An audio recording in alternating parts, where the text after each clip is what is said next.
na? Oo. Kinakausap ako ni Tim. Magvi-video nga ako kasi kinakausap niya ako. Hello! Happy Halloween! Ayusin mo kasi tabingi yung ano mo, oh. Masira na. O, sige na, dun ka na dahil mag-video nga ako. Yun guys, mag-video ako kasi papakita ko sa inyo yung... Dali, ayusin ko lang ha. Yan, ayos na. O, perfect. Yan. Yan, mas perfect na yan. Yan, itsura. So, ganito kasi yun guys. Eh, si Papa ko, di ba alam nyo na medyo maedad na, ganyan. Sa 70 na kasi. Etong November. Etong November 14, 2025. So, magbe-birthday na siya, mag-70 na. So, alam nyo naman, di ba? Because, sino naman po yung mga mababait sa inyo at willing na mamahagi sa birthday ng aking tatay ay open na open po ang GCash ko at marami pa pong space para sa mga gustong mamahagi ng inyong gift para sa tatay ko. Ako na po ang bibili para sa inyo. So, ayun na nga guys. Maiba tayo. Ito, may hawak ako na mic. Yes, mic po to. Hindi lang, alam niyo, binili ko to kasi dalawa ang purpose ko neto. Una, kapag gusto kong kumanta, gagamitin ko talaga to. Kasi may built-in speaker na to. Tapos, ang ganda ng sound neto. Syempre, hindi ako magbebenta sa inyo. Pero kung gusto nyo magbenta ako sa inyo, o kung gusto nyo itanong kung saan ko to nabili, ay nandun sa may TikTok ko. Nandoon sa TikTok showcase ko, makikita nyo doon. Kung mabibisita nyo yung TikTok account ko. Ang pangalan din naman ng TikTok account ko is Glysby din. So, hindi na kayo mahihirapan. Kung ano yung nakapangalan dito sa Facebook, kung ano nakapangalan sa YouTube, eh yun din yung nakapangalan sa TikTok account ko.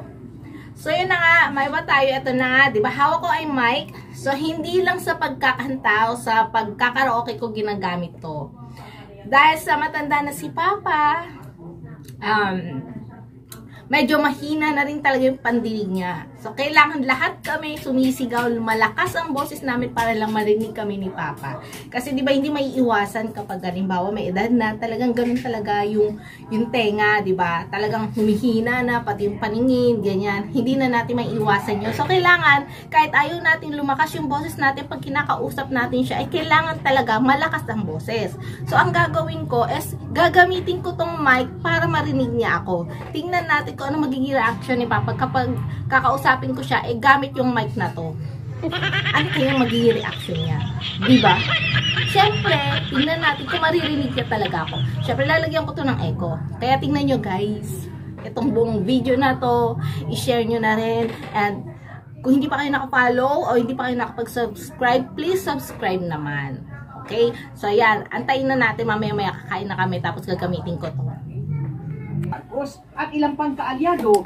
Ayan, nandito ngayon tayo sa kwarto nila Mama. Nandito kasi yung TV nila, yung ref. Nandito dito na rin sila kumakain. So, maganda kasi kung nandito na lang, yung iikot ka na lang, nandito na yung mga kailangan nila. Kasi, syempre pag may edad na sila, di ba, mahirap na yung aakyat pa, layo pa ng pupuntahan. So, ayan, nakikita nyo si Papa. Ayan, lagi yan nanonood ng balita, lalo na kapag pumutok yung flood control issue. Naku, umaga hanggang gabi yan, nanonood ng mga balita, kahit pa ulit-ulit na lang.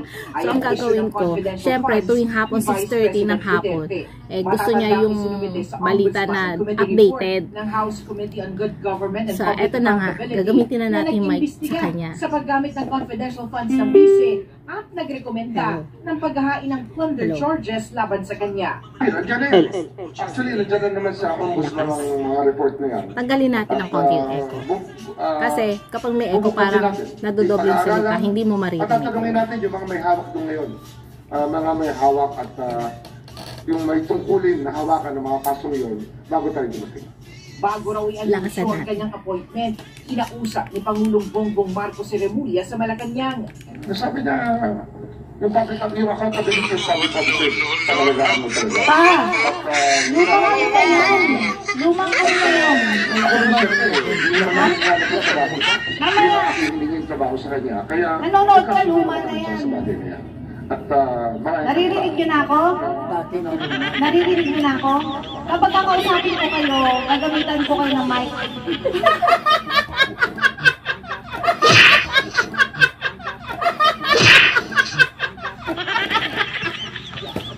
Marinig kayo sa buong mundo. Marinig kayo sa buong mundo. Kasi parang hindi tayo sumisigaw. Sabihan nyo. Sabi ko, tapo na yan. Bakit ibang microphone ang ginamit? Tignan mo, diba? Tuloy-tuloy yung salita ko. Hindi ako paulit-ulit. Kasi kapag wala akong mic, paulit-ulit yung salita ko. Pag di narinig, ulit na naman ako. O ngayon, oh, dire-diretso, hindi ako paulit-ulit.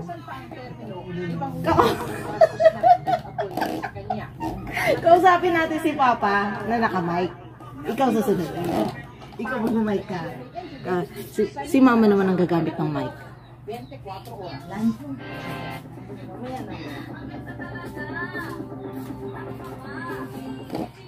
Yari si Sarah. Ando!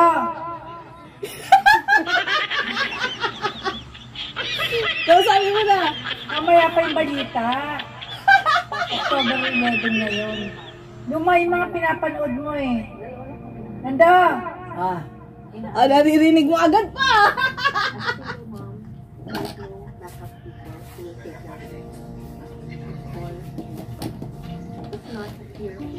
Yari si Sarah.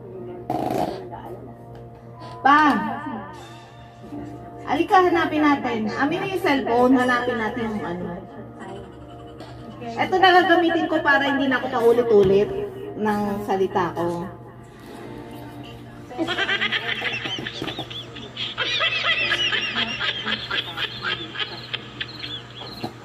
Pag nakikipagkwentuhan ako sa inyo, ito na gagamitin ko.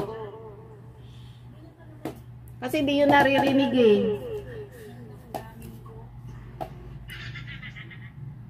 Apa, magmamic na lang kami para marinig mo. Ha? Kasi ano?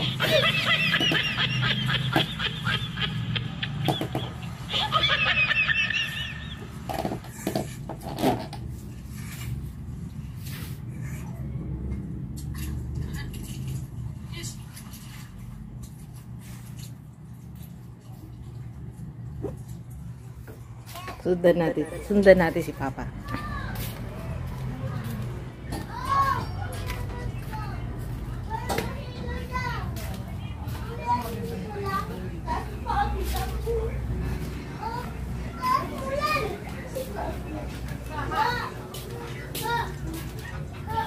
Pa!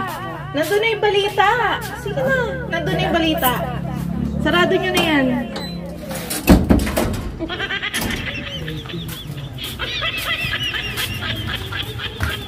Kanina pa yun, yung balita.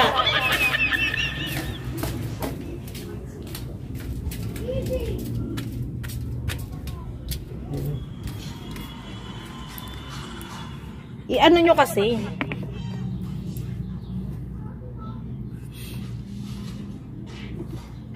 O yan. Pag may mic ba naririnig nyo ako? May mic na lang kung nagkakausapin kayo. Baka matagit kayo sa microphone. Isinailalim na sa state of calamity ang Manay, Davao Oriental. Doon nag-inspeksyon ang mga opisyal ng gabinete alinsunod sa utos ng Pangulo. Natuwa si Papa sa ginagawa ko. Pero maganda ding idea na may mic ka minsan, lalo na kapag kakausapin mo.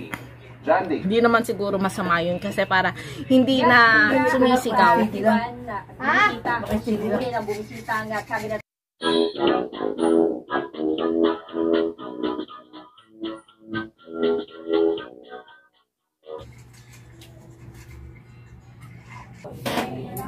Yun na nga. Diba magandang idea din yung ganon. Pero syempre, nasa nanay tatay nyo yan kung okay sa kanila o hindi. Pero kung hindi okay sa kanila at naiinis sila, huwag nyo nang gagawin. Pero kung okay naman sa kanila, syempre parang hindi ka na paulit-ulit, diba? Syempre nakakapagod din kapag paulit-ulit ka. Sasabihin sa'yo, ha nang ha. Syempre, nakakapagod din yun, no? Lalo na kapag sisigaw ka, syempre, kahit pa paano, diba? Ayaw mo naman na sumisigaw. Pero hindi maiiwasan yun, lalo na kapag mahina talaga yung pandinig ng nanay tatay mo. So, yun na nga. Reaction ni Papa nung ginamit ko yung mic habang kinakausap ko siya. So guys, this is my video for today. So, please please subscribe and share this video. Bye-bye! Wala mo na sila sa Vara, tsaka si Tim at tsaka si Jason kasi naglalaro silang tatlo. Tamad silang mag-video ngayon. Kaya yun yung naisipan ko. So, sabi ko, try ko muna yung mic. Diba? Baka umepekto. Umepekto nga naman. Hindi rin naman siya nagalit. Okay lang naman sa kanya.